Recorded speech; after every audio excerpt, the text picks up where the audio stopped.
Hello student, आज की class में बात करने वाले हैं क्विक सॉर्ट के बारे में। क्विक सॉर्ट इन डाटा स्ट्रक्चर, ये मेरा पर्सनल ओपिनियन है कि अभी तक मैंने जितने भी शॉर्टिंग बताया है उसमें क्विक सॉर्ट ज़्यादा ही इम्पोर्टेंट रोल प्ले करता है। यदि थ्योरी एग्ज़ाम की बात करें तो कंपटीशन एग्ज़ाम जो रहता है हमारा ऑब्जेक्टिव वाला, वहाँ पर भी क्विक सॉर्ट से संबंधित ज़्यादा क्वेश्चन देखने को मिलता है।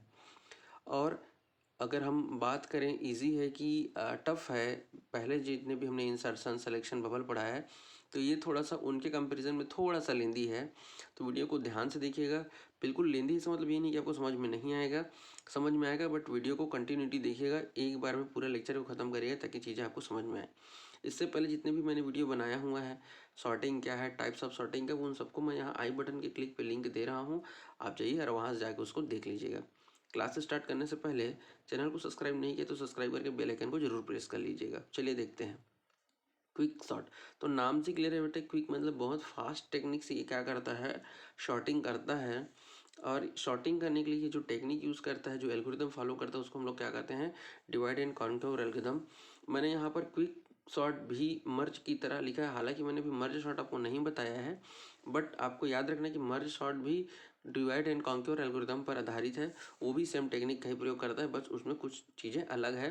क्या डिफरेंस है वो मैं आपको जब मर्ज शॉर्ट बताऊंगा वहाँ पे क्लियर करूँगा। क्लियर है क्या?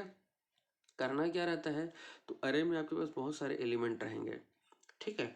तो इस शॉर्टिंग में क्या होता है, अरे के एलिमेंट के दो छोटे अरे में विभाजित किया जाता है। मान लीजिए यहाँ पर आपके पास ऐसे 5 एलिमेंट रहता, तो क्या करेगा, उसको कैसे भी ऐसे दो भाग में से बांट देगा, ठीक है।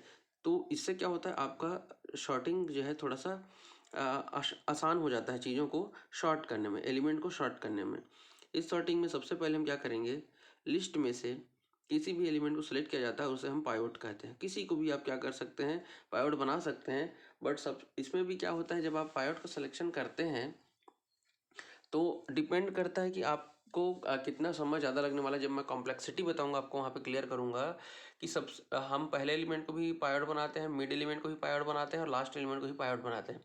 लेकिन जब हमने कंपैरिजन हुआ कि सबसे सही विधि कौन सी है और सबसे कम समय कब लगता है, तो उससे निष्कर्ष निकला कि आपको सबसे पहला एलिमेंट को ही अगर आप पाइवट बना के चलते हैं तो ये थोड़ा सा कम समय लगता है एज कंपैरिजन टू मिड, और आप एंड वैल्यू मतलब अंतिम एलिमेंट को पाइवट बनाते हैं, ये मध्य एलिमेंट को आप बनाते हैं, ठीक है। तो हम क्या करते हैं, सबसे पहले एलिमेंट को पाइवट बनाएंगे और जो लेफ्ट की तरफ से, जो बाएं तरफ से जो सबसे पहला एलिमेंट होगा उसको हम लोग लेफ्ट एलिमेंट बनाएंगे, और राइट साइड में जो सबसे पहला एलिमेंट होगा दाएं तरफ से उसको हम लोग क्या करते हैं, राइट एलिमेंट बनाते हैं। वो तो पहले से ही रहता है। क्लियर है क्या? चलिए देखते हैं। जैसे देखिए एग्जांपल मैंने लिया हुआ है, यहाँ पे मेरे पास 6 एलिमेंट है। तो जैसे कि मैंने रूल में मैंने कहा कि सबसे पहले आपको क्या करना पड़ेगा, 25 जो पहला एलिमेंट है बेटा उसको आपको पाइवट बनाना पड़ेगा। क्लियर है क्या? एक बार उसको पाइवट बनाने के बाद वो वैल्यू जब तक अपने गंतव्य में ओरिजिनल पोजीशन पर नहीं पहुंच जाता तब तक हमेशा उसको आपको क्या करना है, पाइवट ही रखना है, भले ही उसका पोजीशन बदलते रहे। दूसरा इंपॉर्टेंट चीज, चूंकि लेफ्ट कॉर्नर से, इधर से हम लेफ्ट से शुरू करें तो सबसे पहले एलिमेंट कौन है, 25 है। तो 25 जो 25 उसको आप लेफ्ट ही रखेंगे। राइट जो दाएं तरफ से पहला है उसको हम लोग राइट पॉइंटर ही बनाएंगे। और चूंकि हमको पायोट के लिए मैंने कहा कि हम सबसे पहले एलिमेंट को बनाएंगे, इसलिए पायोट और लेफ्ट दोनों हमने पहला एलिमेंट 25 को बनाया, तो ऐसे कोई दिक्कत नहीं होगा इससे, ठीक है ना। चलिए अब बात करें, अब शॉर्टिंग की बात करते हैं। तो शॉर्टिंग का नियम आपको पता है कि हमेशा दो वैल्यू के बीच में कंपैरिजन होता है और छोटा वाला हमेशा पहले होना चाहिए और बड़ा वाला बाद में होना चाहिए, ठीक है। तो देखिए 25 और 28 में 25 छोटा है और उसके लेफ्ट में है, मतलब किसी प्रकार का चेंज जो है वो नहीं होगा। देख लीजिए सेकंड पॉइंट अच्छे से। अब पायोट को राइट से कंपेयर करेंगे, यदि पायोट वैल्यू राइट से छोटा है तो कोई चेंज नहीं होता है, और यदि बड़ा रहता है तो बिल्कुल उनके बीच में एक्सचेंज होता है। लेकिन यहाँ पर इस पोजीशन में 25 28 से छोटा है, मतलब नो चेंज होगा। अब क्या होगा देखिए, अब हम क्या करेंगे, एलिमेंट को अब देखिए इसके साथ तो हमने तुलना करके देख लिया, हमेशा पाइवट वैल्यू का ही कंपैरिजन करेंगे। तो हमने इसको क्या करेंगे, एक पोजीशन आगे बढ़ा दिया, किसको, राइट को। उसी चीज़ को मैंने यहाँ पे लिखा हुआ है कि राइट पॉइंटर को आगे बढ़ाएंगे और उसको क्या करेंगे, जो भी पाइवट वैल्यू है उसके साथ तुलना करेंगे। अब देखिए कि 25 20 से बड़ा है कि छोटा है, क्योंकि पायोट राइट में जो वैल्यू है बेटा उससे बड़ा है, तो ये क्या करेंगे, एक्सचेंज करेंगे, यहाँ पर एक्सचेंज होगा और अपना पोजीशन वो बदल लेंगे। तो इस प्रकार से आपका 25 बेटा चले गया राइट पे और 20 आ गया इधर लेफ्ट पे। और चूंकि 25 तो पायोट है, तब उसके साथ कोई हम जो है उसमें हम चेंजेस नहीं करेंगे भाई, ठीक है। हाँ, लेफ्ट से राइट की ओर गया है तो राइट लिखेंगे जरूर, बट पायोट तो पायोट ही रहेगा। अब देखिए 25 और 20 ने अपना पोजीशन बदल लिया है, तो अब ये राइट में आ गया बेटा, तो मुझे अब लेफ्ट से किसी वैल्यू के साथ कंपैरिजन करना पड़ेगा। क्योंकि मैंने 20 के साथ तो कर लिया है, तो अब लेफ्ट को मैं एक पोजीशन आगे बढ़ा दूंगा। अब मैं 10 को लेफ्ट मेंशन करूंगा। इस प्रकार से अब राइट में आ गया है पायोट, अतः मुझे लेफ्ट में से किसी एक के साथ तुलना करना पड़ेगा। अतः मैंने जो लेफ्ट जो है 20 को जो है पॉइंट कर रहा था, अब वो एक पोजीशन आगे बढ़ाएंगे, अब वो 10 को पॉइंट करेंगे। अभी भी नियम सेम है, 10 और 25 में चेंज करके सॉरी कंपेयर करके देखते हैं। यदि लेफ्ट वाला पायोट से बड़ा रहता बेटा तो वहाँ पे चेंज होता, चूँकि यहाँ पर बड़ा नहीं है अतः नो चेंज होगा, ठीक है। अब मैं अगेन एक बार फिर से लेफ्ट पॉइंटर को आगे बढ़ा दिया, क्योंकि 20 और 25 में कोई परिवर्तन नहीं हुआ, तो अब लेफ्ट पॉइंट कर रहा है 30 और राइट और पायोट पॉइंट कर रहा है 25। यहाँ पर देखिए चेंज होगा कि नहीं होगा, बिल्कुल होगा। जो छोटा है वो पहले होना चाहिए, तो 25 आ जाएगा बेटा यहाँ पर, 30 आ जाएगा यहाँ पर।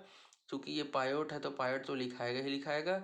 अब ये लेफ्ट के साथ चेंज हो क्या है, तो ये लेफ्ट हो जाएगा और 30 हो जाएगा राइट। जो भी वैल्यू बची हुई है 15 वो मिड में आ जाएगा और 28 तो वहीं रहेगा। ये देखिए मैंने उसको लिख दिया है।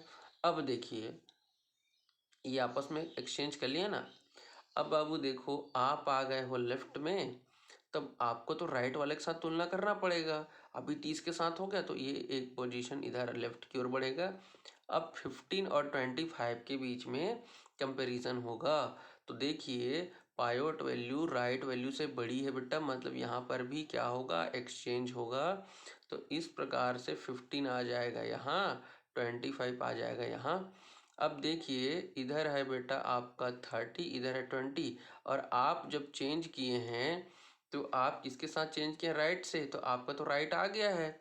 अब आपका तुलना किससे होना चाहिए था, लेफ्ट के साथ होना चाहिए था। तो लेफ्ट तो अब आपका 15 मतलब 15 के साथ तो अभी जस्ट हुआ है ना। अब मैं 15 से आगे यदि बढ़ाऊंगा तो क्या होगा बेटा, 25 राइट भी है, पायोट भी है और ये लेफ्ट भी हो जाएगा। इस प्रकार से जब तीनों एक ही वैल्यू को पॉइंट करने लगे तो समझ जाइए कि वो अपने ओरिजिनल पोजीशन पर पहुंच चुका है, ठीक है ना। मतलब 25 एक बिल्कुल फिक्स पोजीशन पर चौथे नंबर पे उसको रहना चाहिए था, वो है, ठीक है। ये कहने का मतलब है कैसे पता चला, तो फिर से रिपीट कर देता हूँ। अभी जस्ट हमने 25 और 15 को कंपेयर किया और ये आपस में एक्सचेंज भी हो गया है। इस पोजीशन में देखिए 25 अभी किससे, लेफ्ट से राइट में आ गया ना। अब जिस जो इसका कंपैरिजन होगा वो तो लेफ्ट से होगा, लेकिन लेफ्ट में तब कोई वैल्यू बचा ही नहीं है। मतलब यही लेफ्ट भी है, यही राइट भी है और यही पायोट भी है, मतलब ये अपने ओरिजिनल गंतव्य में पोजीशन पर आ चुका है।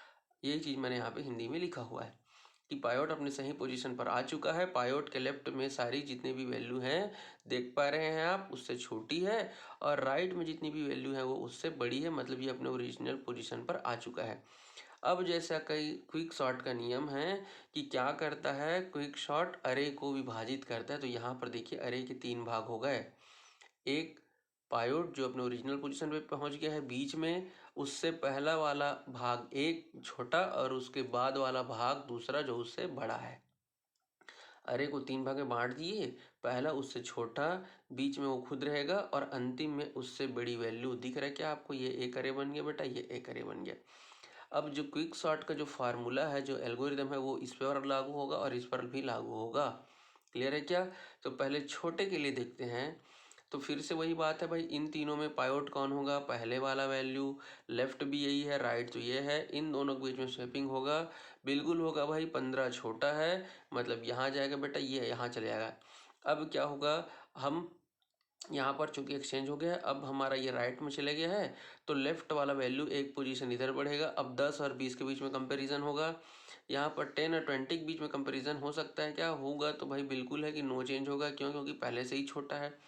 अब देखिए अब हम आगे बढ़ाएंगे तो फिर से यहाँ पर पायोट और राइट तो पहले ही था बेटा, अब जब लेफ्ट इधर जाएगा तो लेफ्ट भी यहीं पे आ गया, मतलब लेफ्ट राइट पायोट सब कौन बन गया 20। इससे ये पता चलता है कि जो 20 है वो अपने ओरिजिनल पोजीशन में पहुंच गया है। अब हमारा क्या होगा यहाँ पर, अब हम इस पर काम करेंगे, ये अपने ओरिजिनल पोजीशन पर पहुंच चुका है। तो फिर से पायोट नया कौन बनेगा, 15 लेफ्ट भी यही बनेगा और यह 10 यहाँ पर राइट हो जाएगा। क्लियर है क्या, समझ गए। तो अब यहाँ पर एक्सचेंज होगा, बिल्कुल एक्सचेंज होगा भाई, 10 आपके लेफ्ट में चले जाएगा और 15 आपके राइट में चले जाएगा। इस प्रकार से देखिए 10 और 15 शॉर्ट हो गया है। अब यहाँ पर 20 को आप चाहे तो ऐड कर सकते हैं, 10 15 20 10 15 और 20, ये हो गया बढ़ते क्रम में। अब आपको याद होगा आपका 25 भी तो था जो हमने पहले वाला पायोट बनाया था। अब आप उसको ओरिजिनल पोजीशन पर डाल दीजिए। देखिए पहला वाला शॉर्ट हो गया, मिड वाला तो पहले से ही पोजीशन पे था। अब मैं राइट पे काम करता हूँ, तो राइट पे कौन कौन से दो एलिमेंट थे, तो भाई राइट में मेरे दो एलिमेंट कौन कौन से थे, 28 और 30 था। तो 30 को बनाऊंगा पायोट प्लस लेफ्ट और ये बनेगा बेटा 28 राइट। इन दोनों के बीच में एक्सचेंज होगा तो 28 चले जाएगा इधर, 30 चले जाएगा इधर। अब आप देख पा रहे हैं ये भी शॉर्ट हो गया। इस प्रकार से देखिए आपका बढ़ते क्रम में पूरा व्यवस्थित हो गया है, शॉर्ट हो गया है। अंत में मैं ये लिखूंगा कि अब मेरे पास जो भी अरे था वो शॉर्टेड हो गया है। तो ये देखिए शॉर्ट हो गया ये। क्लियर है क्या, उम्मीद करता हूँ आपको उदाहरण समझ में आया होगा। एल्गोरिथम की बात करें तो हमने क्या कहा, अरे में से अरे का जो भी लिस्ट रहेगा उसमें से एक एलिमेंट को सेलेक्ट करो और उसे हम पायोट वैल्यू कहते हैं। उसके बाद हम क्या करते हैं बेटा, तो एलिमेंट को इस प्रकार दोबारा अरेंज करते हैं कि वे सभी एलिमेंट को जो पायोट वैल्यू से छोटी है वो उसकी बाईं और लेफ्ट में आ जाए, और जितनी भी बड़ी वैल्यू है वो पायोट वैल्यू से क्या आ जाए, उसके राइट साइड में आ जाए। इधर राइट में बड़ी वैल्यू रहे पायोट से और लेफ्ट में उससे छोटी वैल्यू रहे। इस प्रकार से हम क्या करते हैं, शॉर्ट करते हैं। अरे के दोनों भागों को अलग अलग शॉर्ट किया जाएगा। उसके बाद लास्ट में जब लेफ्ट वाला भाग पूरा शॉर्ट हो जाएगा, राइट वाला भाग पूरा शॉर्ट हो जाएगा, तो सबको हम क्या करेंगे, आपस में मर्ज कर देंगे और पायोट अपने ओरिजिनल पोजीशन में आ जाएगा और अंत में हमारा जो भी एलिमेंट है अरे का वो शॉर्ट हो जाएगा। इस प्रकार से क्विक शॉर्ट यहाँ पे ख़त्म होता है। वीडियो पसंद आया तो लाइक कर दीजिएगा। कमेंट करके आप मुझे क्या बताएंगे कि आपका सिलेक्शन शॉट जो है वो इंसर्शन शॉट की तुलना में सरल है कि कठिन है। ठीक है, चलिए मिलेंगे नेक्स्ट वीडियो में। तब तक आप जो है वीडियो पर कमेंट करके आंसर बता दीजिएगा और जो वीडियो है उसको दोस्तों के साथ शेयर करना तो बिल्कुल नहीं भूलेंगे। जय हिंद, जय भारत।